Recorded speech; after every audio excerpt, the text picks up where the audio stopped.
ศลกรรมหรืออกุศลกรรมทุกการกระท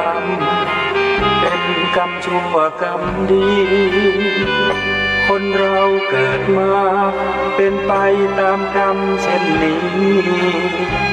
ทำชั่วทำดีล้วนแต่มีผลกรรมใจอำนาจใจสติครองไว้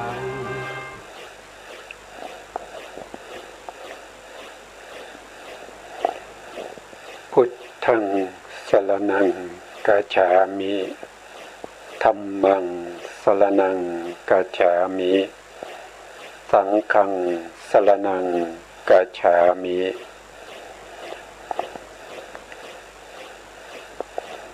การนมัสการพระมหาเถระ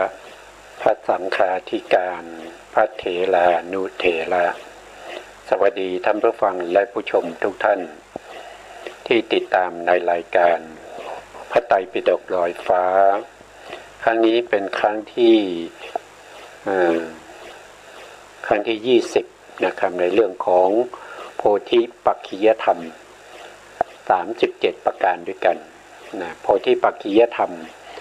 มีอยู่7หมวดนะครับ7หมวดก็จะมี1ก็คือสติปัฏฐาน4 2คือสัมมาปัฏฐาน4 3คืออิทธิบาท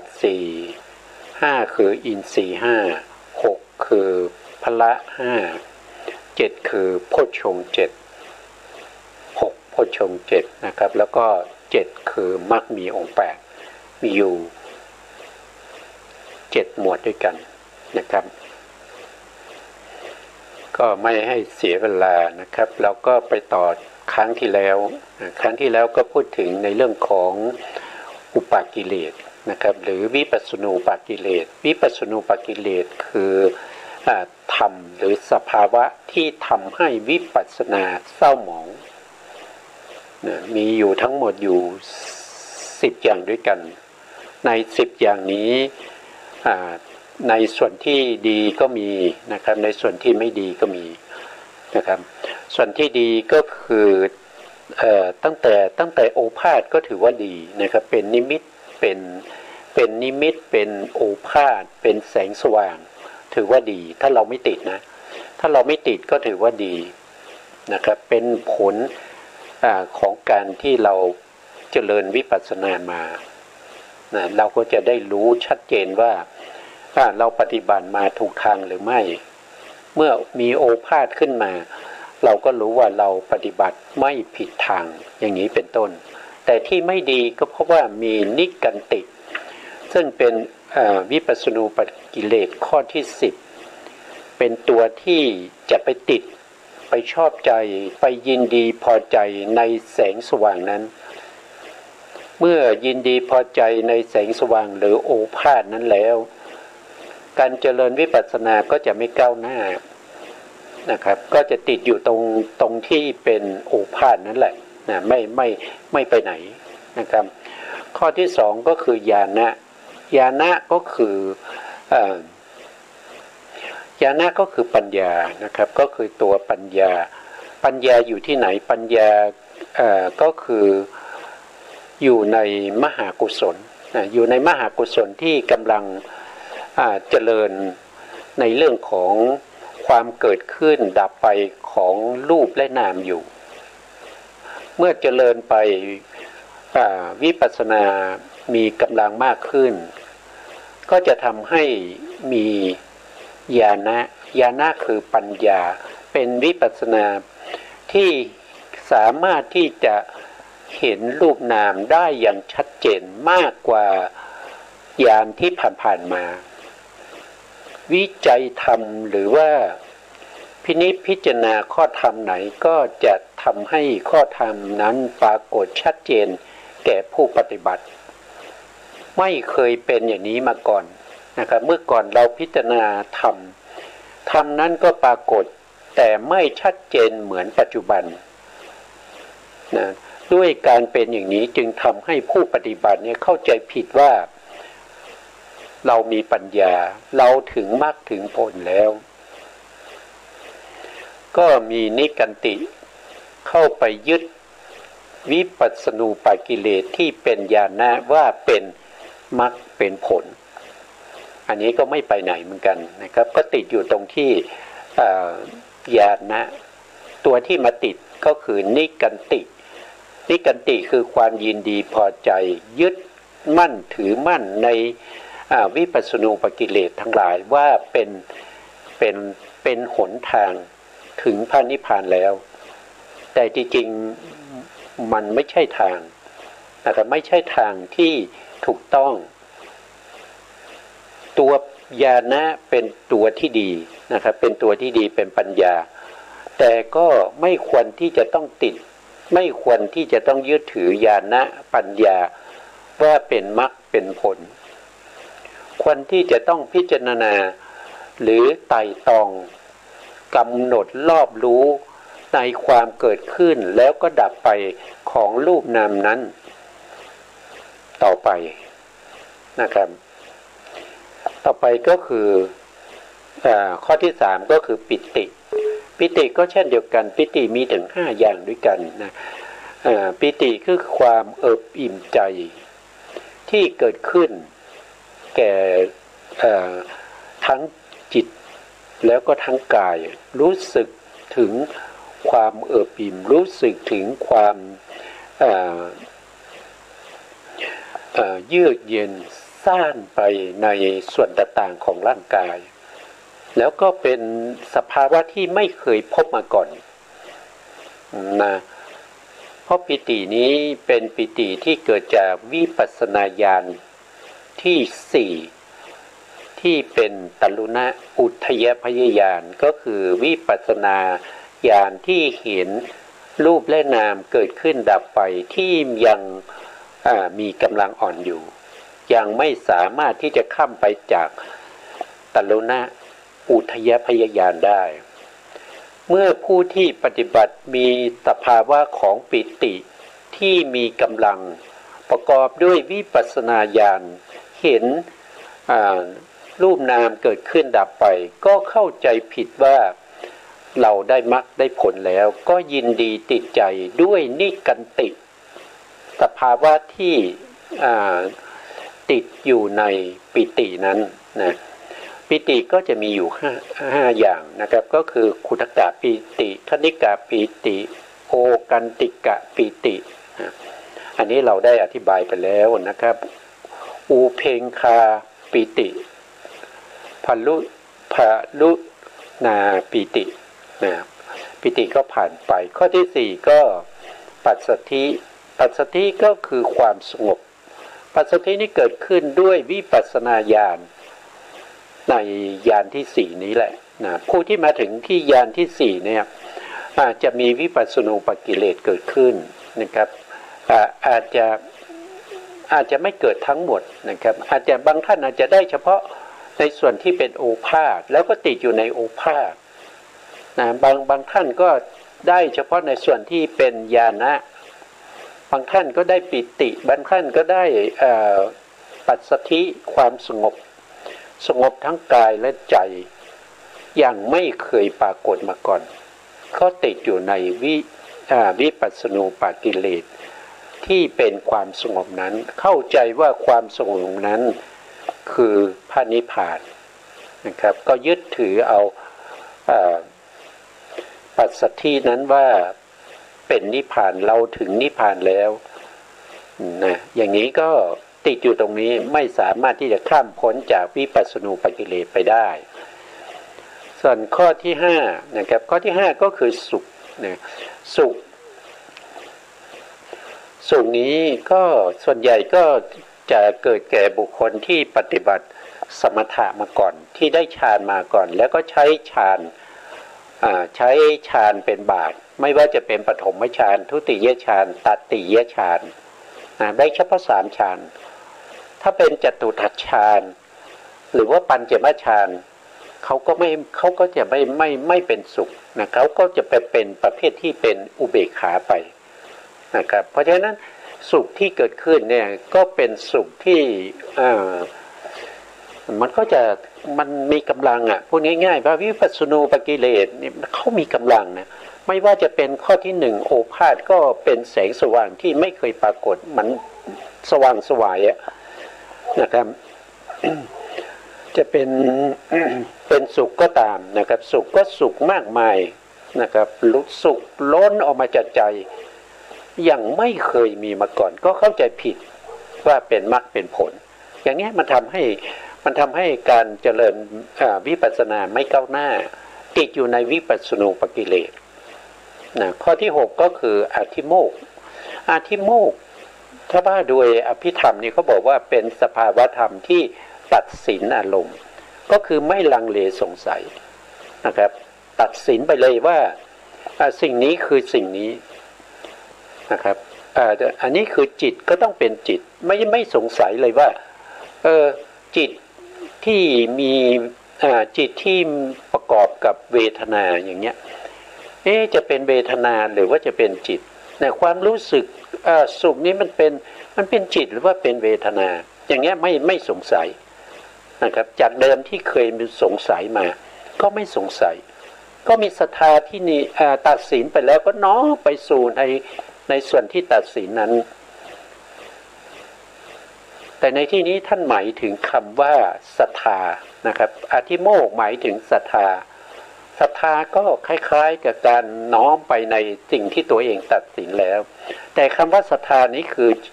เป็นศรัทธาที่เชื่อในสิ่งที่ควรเชื่อนะครับไม่ใช่ศรัทธาทั่วๆไปนะครับบางท่านอาจจะเกิดศรัทธาที่ล้นออกมามีศรัทธาในพระพุทธมีศรัทธาในพระธรรมมีศรัทธาในพระอริยสงฆ์แล้วก็มีศรัทธาในเรื่องของสิกขาสามศรัทธาในอริยสัจสี่ไม่เคยมีมาก่อนนะครับไม่เคยเป็นอย่างนี้มาก่อนเมื่อใจน้อมนึกถึงพระพุทธองค์จิตนั้นก็จะผ่องใสจนรู้สึกได้ว่าสภาวะอย่างนี้เนี่ยเราไม่เคยมีมาก่อนเราเห็นพระพุทธเจ้ามาปลดเราแล้วเราได้มรรคได้ผลแล้วเราเห็นพระธรรมเราเห็นพระสงฆ์อย่างเงี้ยเป็นศรัทธาในพระรัตนตรัยศรัทธาในคำสอนของพระพุทธเจ้าเชื่อว่าพระพุทธเจ้ามีจริงเราได้เห็นแล้วเห็นพระพุทธองค์แล้วปรากฏแก่เราแล้วนะครับเราไม่เคยเห็นมาก่อนเนี่ยพระพุทธองค์มาโปรดเราแล้วเราเห็นเนี่ยเราเห็นแล้วเกิดศรัทธาล้นออกมาจากใจนะอย่างนี้ก็เป็นวิปัสสนูปกิเลสนะแล้วก็ไปติดอยู่ตรงนั้นเวลาเราเจริญวิปัสสนาเมื่อไหร่เราก็เห็นพระพุทธเจ้าแล้วก็เกิดใจน้อมไปในพระพุทธเจ้านะครับติดอยู่ในวิปัสสนูปกิเลสนั้นโดยทิ้งกรรมฐานทิ้งรูปนามที่กำลังเกิดและกำลังดับอยู่ไม่สนใจละแต่สนใจนิมิตที่ไปเห็นพระพุทธเจ้า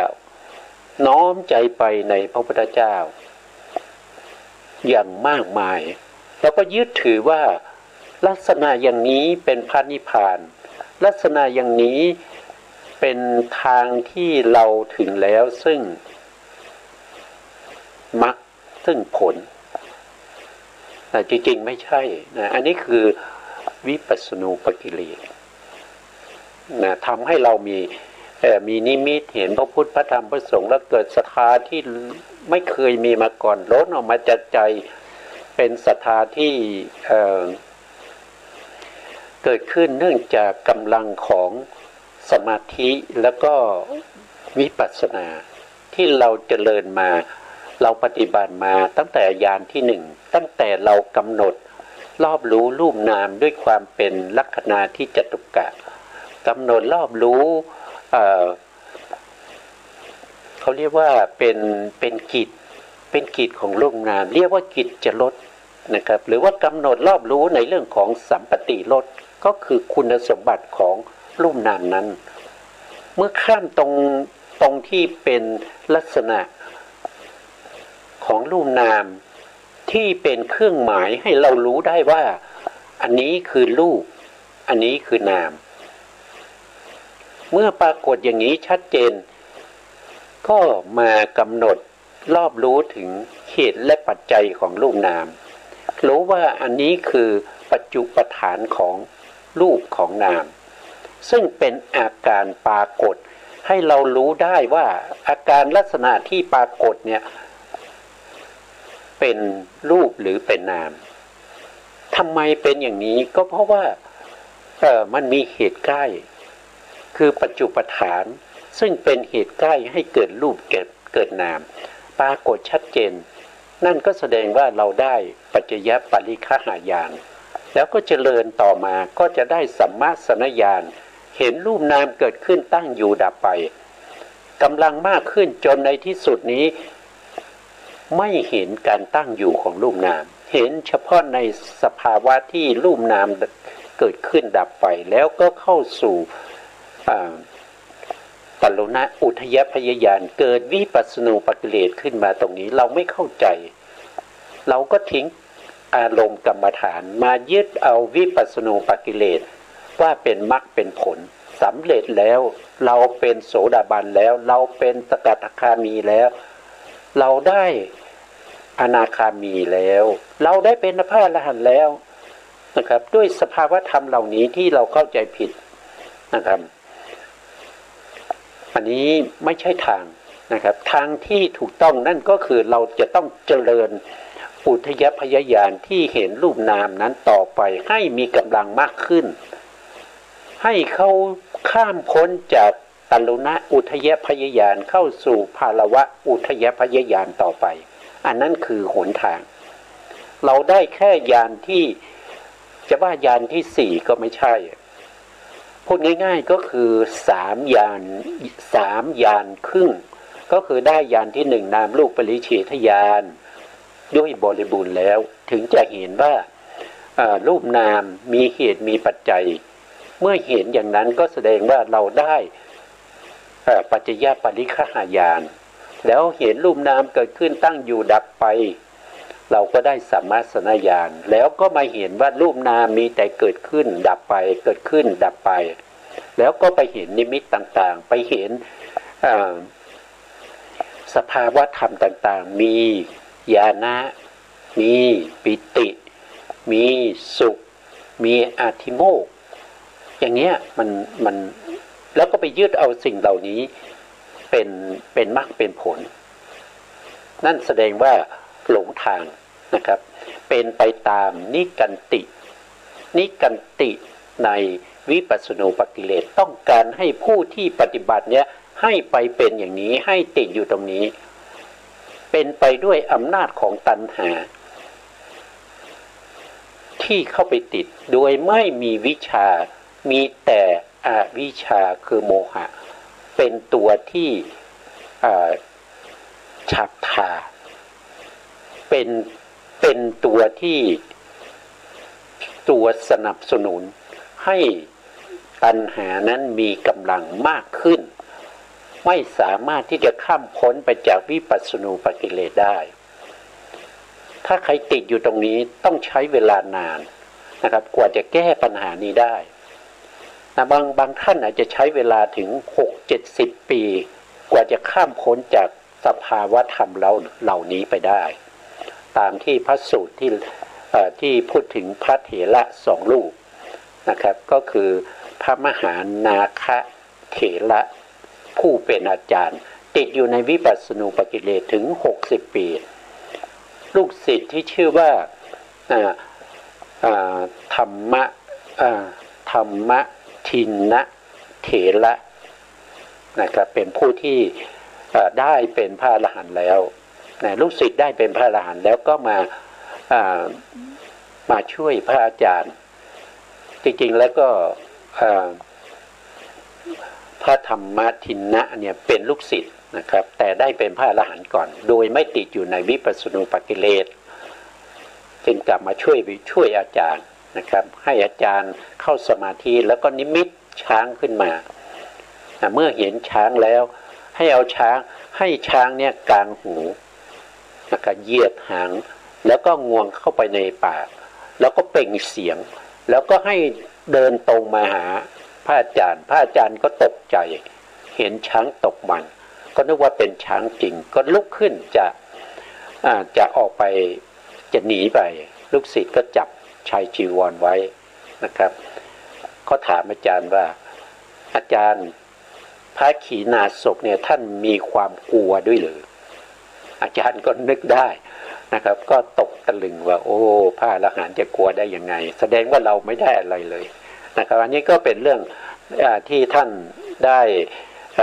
ด้ตจนาไว้ในวิสุทธิมรรคนะครับตอนนี้เรานำเนื้อหาในวิสุทธิมรรคเนี่ยมาศึกษากันนะครับอันนี้ก็เป็นเรื่องของวิปัสสนูปกิเลสที่เราศึกษากันมานะครับ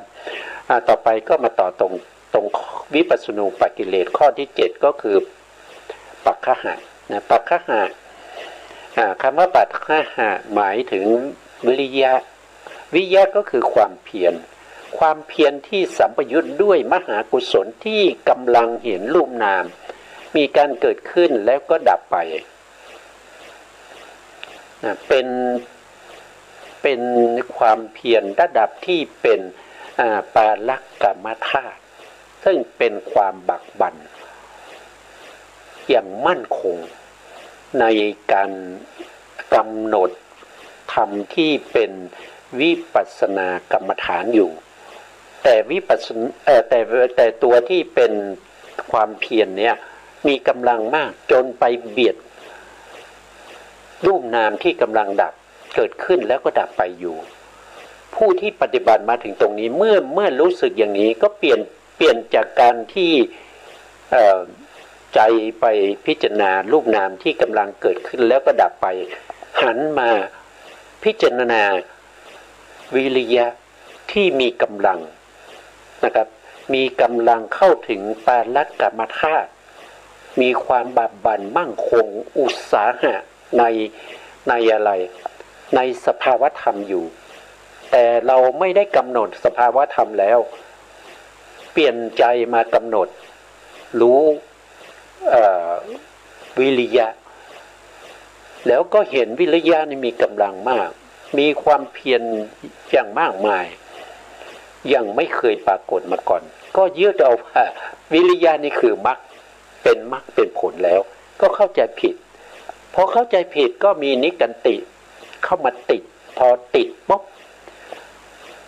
มันก็ไม่ก้าวหน้านะครับออกจากวิปัสสนาแล้วก็เข้าวิปัสสนาก็ติดอยู่ตรงเนี้ยนะครับอย่างเงี้ยเมื่อไหร่เข้าก็ติดอยู่ตรงเนี้ยเมื่อไหร่เจริญวิปัสสนาก็มานั่งอยู่ตรงเนี้ยนะครับมาอยู่ตรงเนี้ยมาเห็นตัววิริยะเนี่ย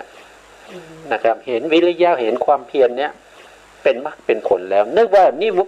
ก็นึกว่าตัววิริยะเนี่ยโอ้พระนิพพานปรากฏแล้วอย่างเนี้ยก็ติดอยู่ในปัคคหะนะครับก็เป็นลักษณะอย่างนี้นะครับความเพียรที่สัมปยุตด้วยวิปัสสนานั้นแหละเป็นความเพียรที่ไม่หย่อนเกินไปไม่ตึงเกินไปนะครับไม่หย่อนเกินไปไม่ตึงเกินไปก็คือตั้งมั่นอยู่ในคือแทนที่เราจะพิจารณาหรือว่ากำหนดรู้ในเรื่องของรูปนามที่กำลังเกิดแล้วก็กำลังดับแต่เราไปพิจารณาแล้วกำหนดรู้วิปัสสนูปกิเลสที่กำลังเกิดเนี่ยมันไปคนละทางมันไม่ใช่ทางเดียวกันแล้วก็เป็นติดอยู่ตรงนี้ก็ไม่สามารถจะไปไหนได้นะก็ทำให้เขาเรียกว่าเนิ่นช้านะครับต่อไปก็คือข้อที่8ก็คืออุปทานก็คือตัวสตินะตัวสตินี่ดีนะครับสตินี่ดีท่านบอกว่าเพราะว่าสติสัมปยุตด้วยวิปัสสนานั้นแหละเข้าตั้งมั่นอย่างดีมั่นคงฝังลึกไม่หวั่นไหวประดุจดังภูเขาหลวงเกิดขึ้นแก่โยคีนั้นก็พึงถึงและลึกถึงทำในใจถึง เจาะจงนึกเห็นซึ่งฐานะใดๆฐานะนั้นก็แล่นก็เลี้ยวแล่นเข้าไปตั้งอยู่ตัวสติก็เข้าไปตั้งอยู่ในสิ่งที่เราลึกๆนั้นอย่างมั่นคงนะครับหนักแน่นนะกำหนดได้ดีคมชัดนะพระโยคีนั้นประดึกปาหนึ่งปาละโลกปรากฏแก่ท่านผู้มีทิพจักษุนะครับสติที่มั่นคงกำหนดอะไรก็ได้นะครับมีสติระลึกได้หมดนะครับไม่ว่าจะเป็นสภาวะอะไรก็ตามที่เคยเกิดขึ้นแก่ตนมาแล้วสมมติว่าอย่างเช่นพระเถระนะครับท่านบวชมา70 ปี80 ปีท่านเข้าใจว่าท่านได้เป็นพระอรหันต์แล้วได้60 ปีท่านมีสติที่ระลึกถึงสภาวธรรมคำที่พูดหรือว่าการกระทำที่ท่านเคยทำไว้เมื่อ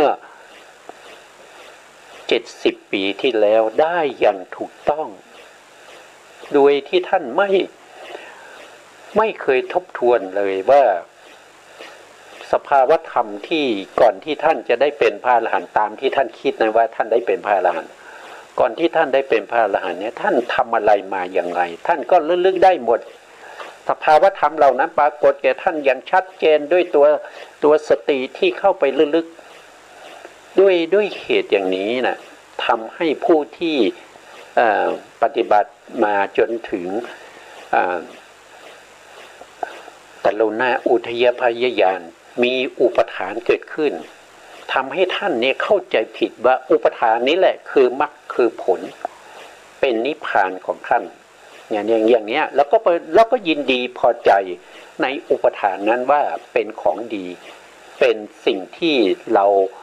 เมื่อเราเข้ามาแล้วก็กำหนดรอบรู้อย่างนี้ทุกทีเราก็มีความสุขมีปิติเกิดขึ้นนะครับมีสุขมีปิติเกิดขึ้นมีวิริยะที่มั่นคงในธรรมเหล่านี้ท่านจึงไม่สามารถที่จะข้ามพ้นตรงนี้ไปได้ถ้าไม่มีบุคคลที่รู้อย่างเช่นพระธรรมทินนาธรรมทินนะเถระนะครับมาแนะนำท่านก็ไม่สามารถจะรู้ได้ว่าเรายังไม่ได้บรรลุเป็นพระอรหันต์เราติดอยู่ในวิปัสสนูปกิเลสอย่างเนี้ยนะครับต่อไปก็คืออุเบกขาก็มันสภาวะธรรมเหล่านี้มันก็จริงๆแล้วเป็นของดีนะครับเป็นของดีอย่างเช่นญาณะนี่ก็เป็นของดีญาณะคือปัญญาใช่ไหมปัญญาพิจารณาธรรมได้ทุกอย่างปรากฏชัดเจนนะครับวิริยะที่มีกำลังมากก็ดีก็คู่กับปัญญาใช่ไหมครับปัญญาคมแหลมวิริยะก็กำลังมากนั่นแสดงว่าอินทรีย์ของท่านที่เป็นวิริยินทรีย์แล้วก็ปัญญินทรีย์เนี่ยมีกำลังมันก็น่าจะเป็นของดีถ้าเราไม่ไปติดถ้าเราไม่ไปติดไม่ไปชอบไม่ไปยินดีให้จมปักอยู่ในสภาวธรรมนั้นสามารถที่ข้ามออกมาได้ก็ถือว่าดีแต่นี่ไม่ใช่ของดีกลายเป็นของเสียก็เพราะว่านิกันติสภาวธรรมข้อที่10นั่นแหละเป็นตัวที่ทำให้สภาวธรรมเหล่านั้นกลายเป็นของไม่ดีไปนะข้อที่9อุเบกขาอุเบกขานี่ก็เช่นเดียวกันนะครับก็ส่วนใหญ่ก็มาจากพวกที่เจริญสมาธิมาก่อนได้ฌานมาก่อนแต่อุเบกขานี่จะเกิดแก่บุคคลที่ใช้ถ้าว่าโดยพระสูตรหรือจตุกนัยก็คือฌาน4นะครับจัตุทัชฌานถ้าว่าโดยอภิธรรมก็เป็นประเภทที่ได้ฌาน5ที่เราเรียกว่าเป็นปัญจมฌานเมื่อใช้ฌานเหล่านี้เป็นบาตรในการเจริญวิปัสสนาจนมาถึงอุทยพยญาณก็จะเกิดอุเบกขานี่แหละนะครับก็จะเกิดอุเบกขานี้เกิดขึ้นแต่อุเบกขานี่ไม่ใช่ธรรมดานะไม่ใช่เหมือนกับที่เราเคยอุเบกขาในฌานไม่เหมือนกันอันนี้ยิ่งกว่านั้นอีกนะครับยิ่งกว่านั้นเป็นอารมณ์ที่ เอ่อ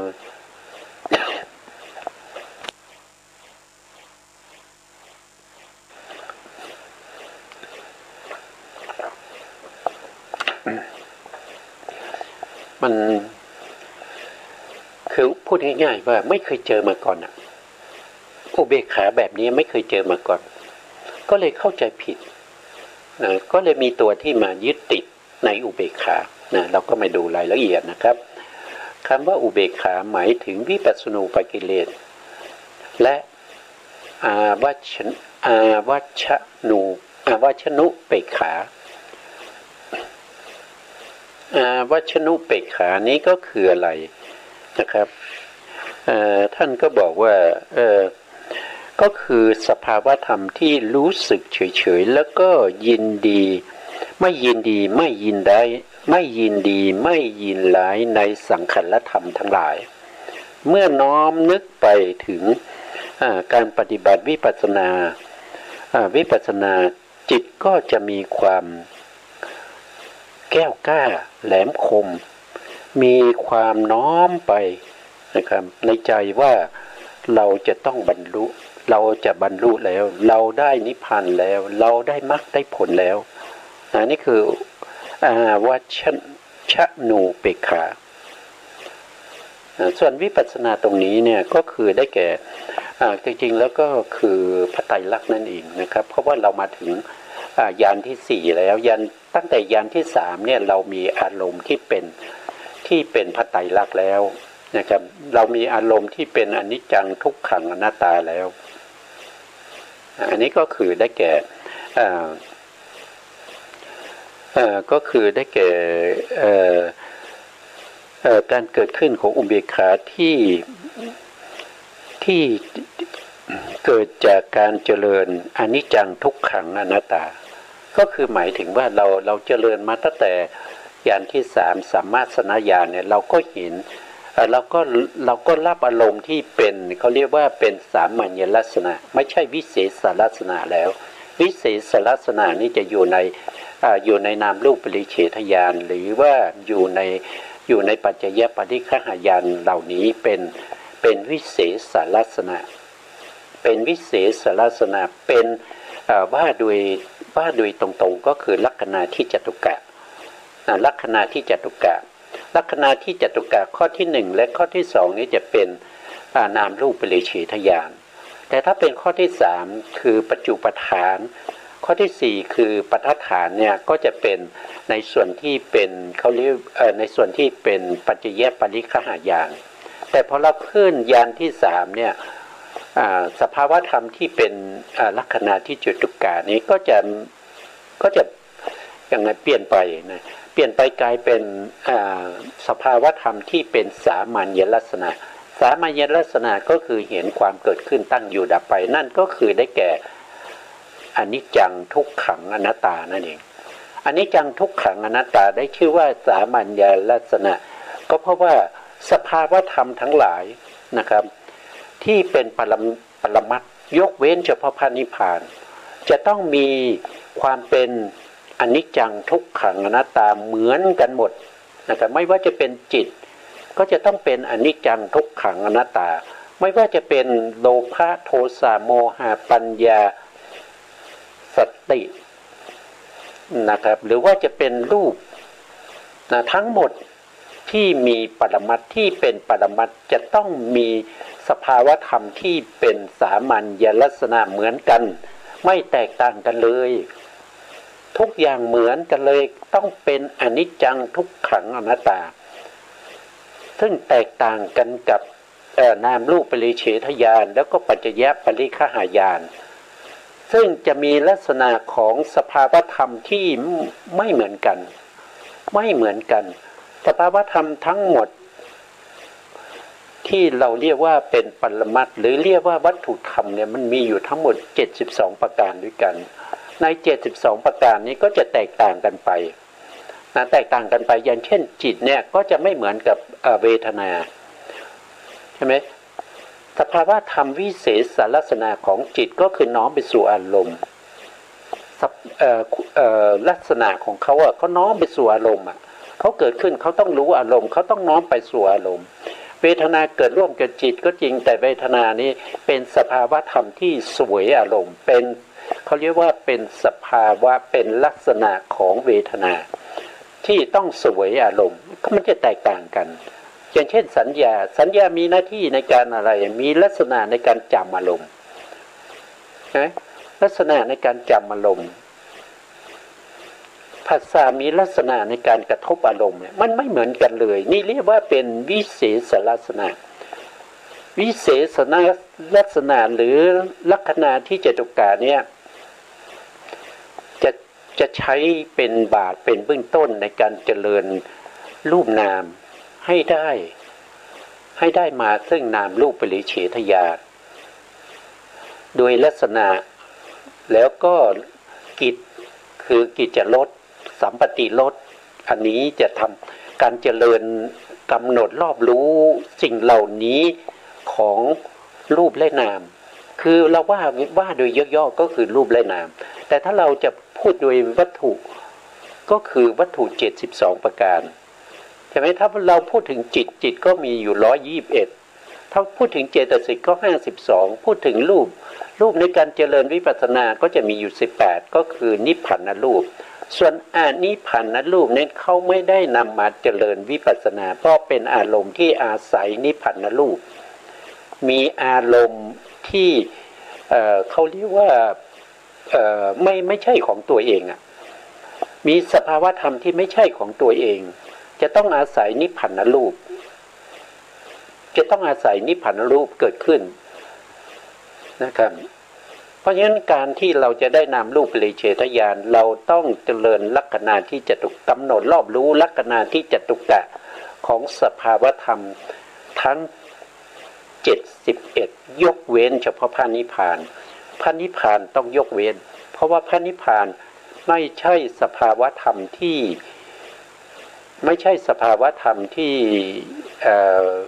ี่สามารถจะรู้ได้ด้วยการกำหนดลักษณะหมายความว่าพระนิพพานเนี่ยเป็นจริงๆแล้วมันเป็นผลนะมันเป็นผลพระนิพพานเนี่ยเป็นสภาวะเป็นอารมณ์ของมรรคจิตกับผลจิตในการที่เรากำลังเจริญครั้งแรกเนี่ยเราใช้มหากุศลใหม่ๆก็เป็นมหากุศลญาณวิปยุตเมื่อสติเมื่อปัญญาเกิดขึ้นก็เป็นญาณสัมปยุตนะการที่เรากำหนดวิปัสสนูปกิเลสตั้งแต่ญาณที่หนึ่งนะครับไปจนถึงโคตภูญาณนะโคตภูญาณเนี่ยทั้งหมดเนี่ยตัวที่เป็นตัว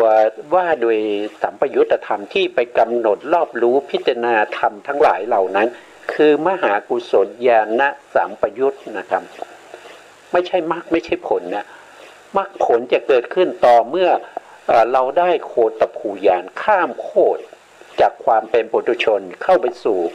ความเป็นพระอริยะเรียกว่าเป็นโสดาปัตติมรรคแต่ถ้าเราข้ามจากความเป็นโสดาบันซึ่งเป็นพระอริยบุคคลแล้วไปสู่สกทาคามีเนี่ยเขาไม่ใช้คำว่าโคตภูแล้วเขาจะใช้คำว่าโวทานก็คือข้ามจากความเป็นปุถุชนไปสู่ความเป็นสกทาคามีอย่างเนี้ยแล้วถ้าข้ามจากสกทาคามีไปสู่ความเป็นอนาคามีก็ใช้โวทานเหมือนกันนะครับก็ข้ามตรงที่โวทานหรือว่าข้ามจากพระอนาคามีไปเป็นพระอรหันต์ก็ข้ามโวทานเหมือนกันไม่ใช่โคตภูญาณแล้วเป็นโวทานนะเป็นโวทานก็คือเขาได้มาแล้วนะ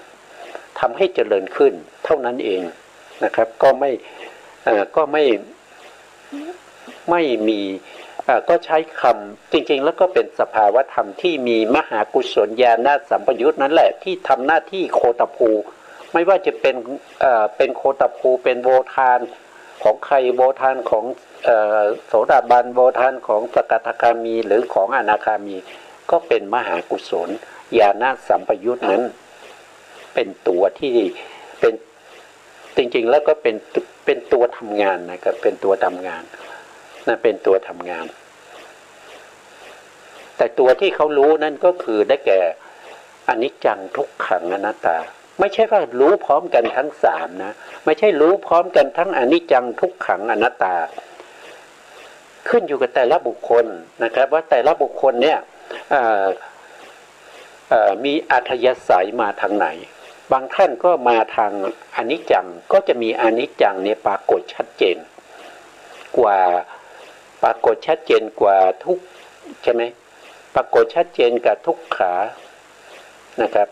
ปรากฏชัดเจนกว่าอนัตตาเพราะฉะนั้นเขาก็จะเจริญในส่วนที่เป็นอนิจจังนะก็เป็นอนิจจังก็จะใช้อนิจจังตลอดแต่ถามว่าอนิจจังเนี่ยไม่รู้ทุกไม่รู้อนัตตาใช่ไหมไม่ใช่นะคือเขาต้องรู้ละแต่เขาเจริญอนิจจังเพราะอัธยาศัยของเขาเนี่ยเขามีอัธยาศัยมาอย่างนี้แล้วก็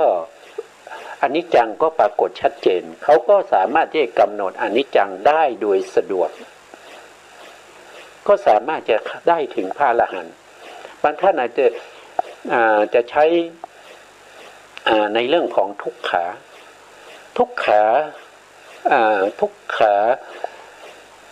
วิปัสสนาเนี่ยส่วนมากก็คือได้แก่บุคคลที่เจริญสมาธิได้ฌานมาก่อนก็จะเห็นทุกข์เนี่ยปรากฏชัดเจนนะครับเขาก็จะเจริญเรื่องของทุกขานุปัสสนานี้เป็นอารมณ์เพราะปรากฏชัดเจนกำหนดง่ายรู้ได้ง่ายถ้าบุคคลที่เป็นประเภทที่เป็นที่เรียกว่าเป็นทิฏฐิมีจริตที่เป็นทิฏฐินะครับทิฏฐินี่เขาจะเห็นความเป็นอนัตตาอนัตตาปรากฏชัดเจนเขาก็จะเจริญอนัตตาแล้วก็เข้าถึงพระนิพพานด้วยความเป็นอนัตตาอย่างนี้ก็จะไม่คือเราพูดเนี่ยเราพูดรวมกันใช่ไหมครับบางท่านอาจจะเข้าใจว่าคนเดียวเนี่ยเจริญทั้งอนิจจังเจริญทั้งทุกข์เจริญทั้งอนัตตาเข้าสู่พระนิพพานไม่ใช่นะไม่ใช่นะครับแต่ละท่านก็จะมีของใครของมันนะครับแต่ละท่านบางท่านก็มีอนิจจังบางท่านก็มีทุกขังบางท่านก็มีอนัตตาเนี่ยปรากฏชัดเจนแล้วก็ใช้สภาวธรรมเหล่านั้นแหละที่เป็นเบื้องบาทเป็นทางที่จะไปสู่มรรคผลได้นี่ก็เป็นทางที่จะดำเนินไปนะครับต่อไปนะครับเราก็มาต่อตรงนี้นะครับเมื่อกี้พูดถึงวัชนูเปกขานะครับอันนี้ก็คือได้แก่การน้อมใจไปในวิปัสสนาแล้วก็คมชัดนะครับว่าสังขารทั้งหลายเนี่ยมันเป็นอนิจจังทุกขังอนัตตานะครับแล้วก็ตั้งใจมั่นในการกำหนดรอบรู้ถึงสภาวะที่เป็นความสม่ำเสมอของจิตที่เป็นอุเบกขาเนี่ยนะครับว่าอุเบกขาเนี่ยเป็นนิพพานก็กำหนดแต่อุเบกขานี้โดยไม่สนใจพระไตรลักษณ์ไม่สนใจในเรื่องของอนิจจังทุกขังอนัตตาเห็นแต่อุเบกขาแล้วก็น้อมใจไปว่าเราจะสำเร็จเราจะบรรลุมรรคจะบรรลุผลเนี่ยก็จะเป็นอย่างนี้นะครับก็จะติดนะครับก็จะติดเข้าตรงเมื่อไหร่ก็ว่าอุเบกขาเนี่ยมันเป็นมรรคเป็นผลแล้วนะเพราะว่าสมัยนั้นวิปัสสนูปกิเลสซึ่งมีความเป็นกลางในสังขารนะความเป็นกลางในสังขารนั่นก็คือรูปนามนั่นเองเป็นอนิจจังทุกขังอนัตตานะทั้งวัชนูเปกขาในมโนทวารมีกำลังก็คือมีกำลังมากนะครับกำลังมากในความเป็นกลางของสังขารติดอยู่ในความเป็นกลางก็คืออุเบกขานะครับเกิดขึ้นแก่โยคีนั้นความจริงเมื่อโยคีนั้นลำพึงถึงฐานะนั้นว่าอยู่ว่าอุเบกขา ก็ดำเนินอย่างแก่กล้าแหลมคมประดุจดังวชิระของพระอินทร์อันนี้คือคล้ายอาวุธนะอาวุธก็คือเป็นจักรของพระอินทร์ที่ใช้ในการที่จะซัดไปนะครับซัดไปในสิ่งที่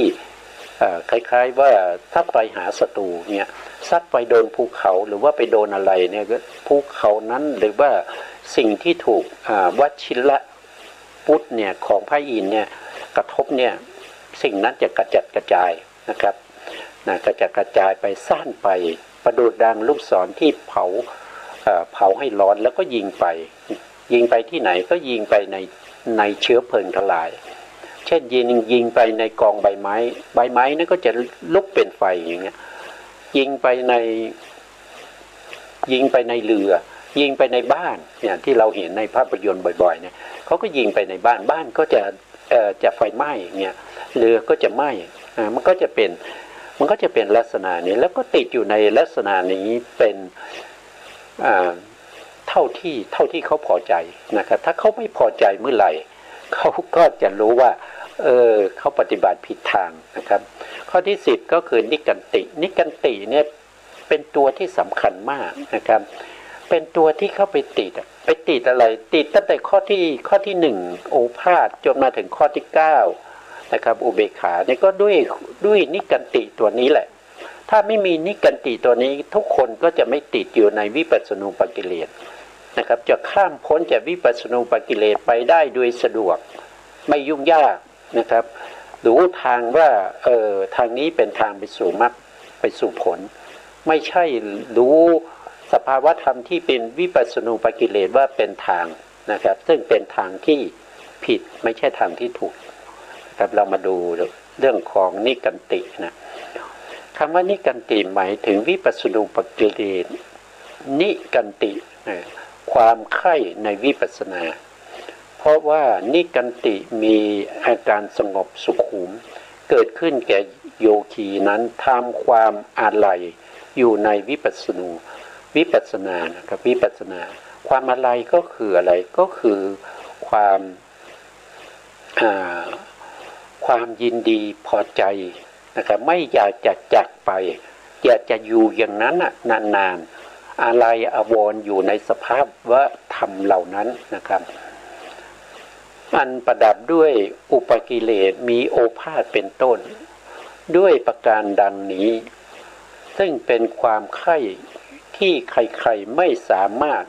แม้แต่จะกำหนดรู้ว่าเป็นกิเลสไม่สามารถที่จะกำหนดรู้ว่าสิ่งที่เราไอตัวสภาพที่เข้าไปติดไม่ใช่ตัวโอภาสนะที่เป็นกิเลสแต่ตัวที่เป็นนิกติเนี่ยเป็นตัวกิเลสนะครับอย่างโอภาสสุขปัคขะอาทิโมกอุเบกขาญาณะพวกนี้ไม่ใช่เป็นกิเลสแต่ตัวนิกันติเนี่ยข้อที่10เนี่ยเป็นตัวกิเลสเข้าไปติดเหล่านั้นเราก็น้อมไปกับนิกันตินะเราน้อมไปดังนั้นจึงเป็นวิปัสสนูปกิเลสนะครับอันหนึ่งเมื่อโอภาสเกิดขึ้นโยคาวจรยึดถือฉันใดเมื่ออุปกิเลสทั้งหลายแม้เหล่านี้อย่างใดอย่างหนึ่งเกิดขึ้นฉะนั้นพระโยคีจึงคิดว่าในการก่อนญ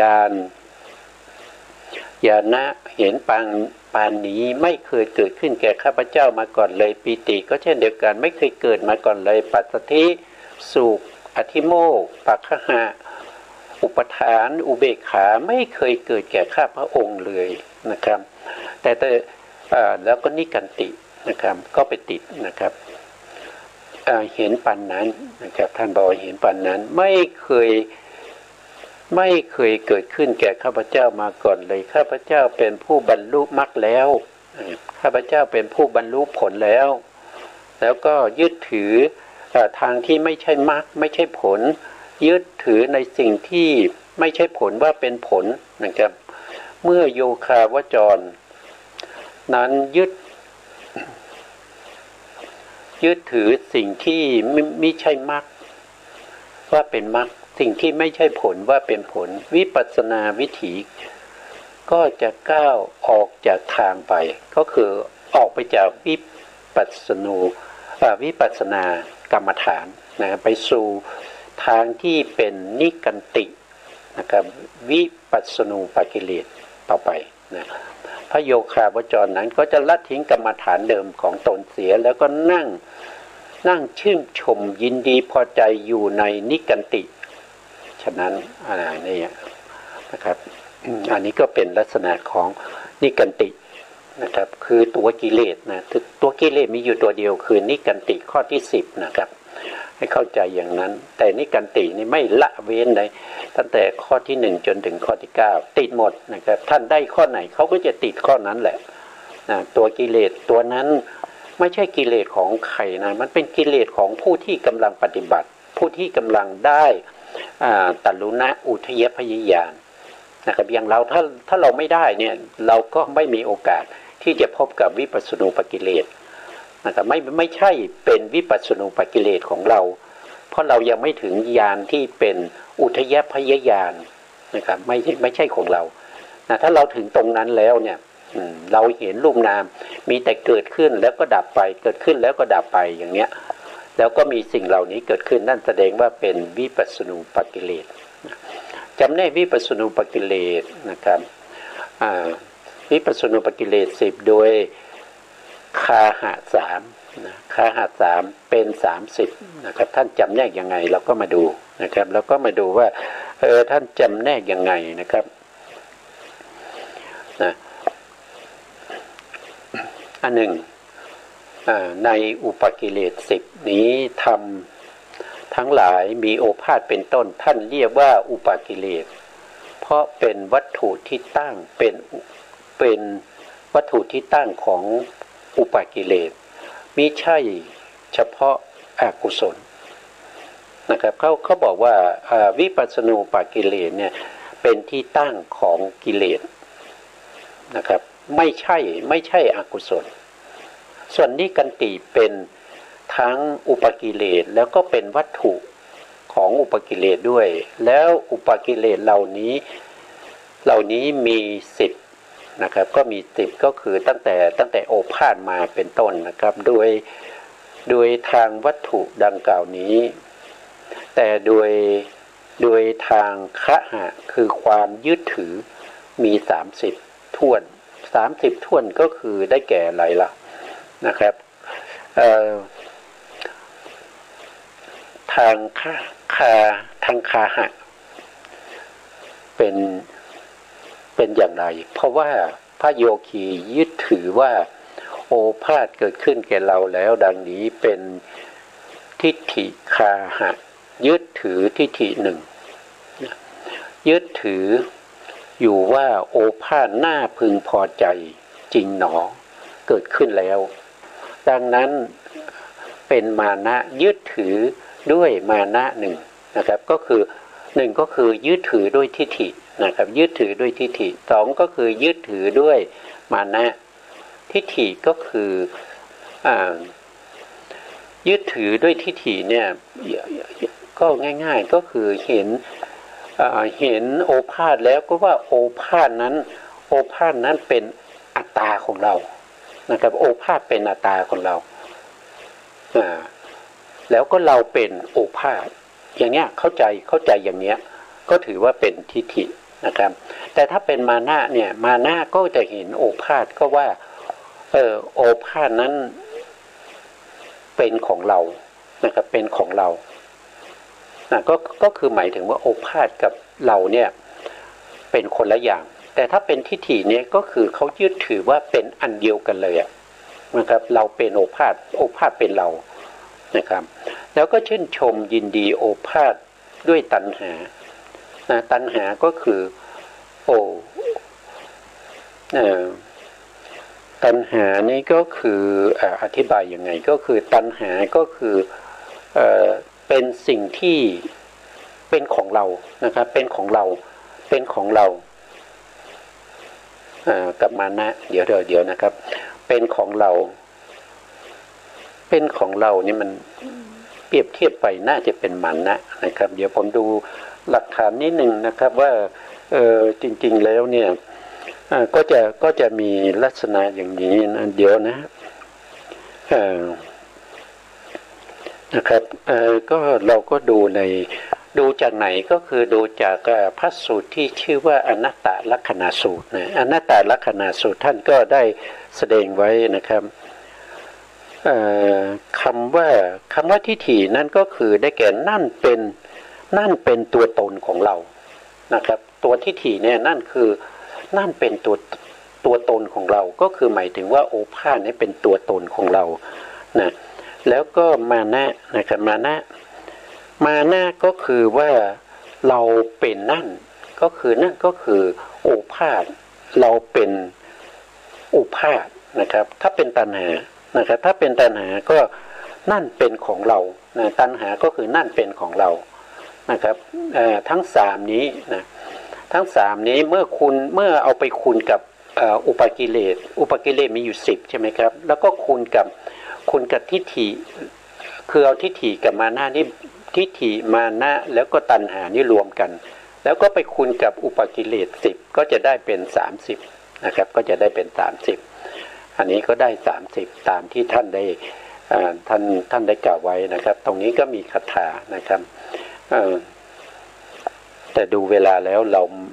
เวลาเราหมดนะครับเวลาเราไม่พอที่จะพูดต่อนะเราก็จะพบกันในโอกาสต่อไปนะครับเพราะว่าเวลาหมดแล้ววันนี้นะกราบขอบพระคุณพระครูสมุทรวิสุวัฒน์วรกิจโจผู้อำนวยการสถานีวิทยุเพื่อการศึกษาพระพุทธศาสนาและวัฒนธรรม FM 104.5 เมกะเฮิรตซ์วัดฝายหินจังหวัดเชียงใหม่และกับขอบพระคุณพระครูปริยัติยานุศาสตร์ขอบคุณท่านผู้ฟังและผู้ชมทุกท่านที่ติดตามในรายการพระไตรปิฎกลอยฟ้าพบกันใหม่ในโอกาสต่อไปครับวันนี้ลาไปก่อนครับสวัสดีครับ